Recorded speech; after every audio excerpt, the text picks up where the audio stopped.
పుష్పాదేవి నిన్నటి రోజు చనిపోవడం జరిగింది. ఉదయాన్నే హాస్పిటల్ నుండి తీసుకొచ్చి పోస్ట్మార్టం చేస్తూ ఉన్నాము.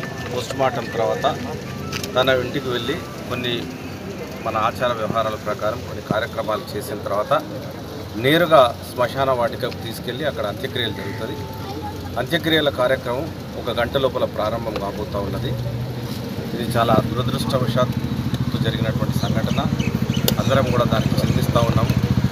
మేడుపల్లి సత్యం గారు కూడా కరీంనగర్లో నిన్న వివిధ కార్యక్రమాల్లో పాల్గొని రాత్రి రావడం జరిగింది. అందరం కూడా తనని తీసుకొని వచ్చి హాస్పిటల్కి వెళ్ళి కార్యక్రమం చేసినాము.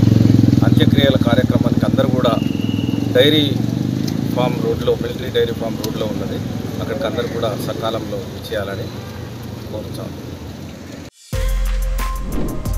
For more videos like this, subscribe Big TV channel.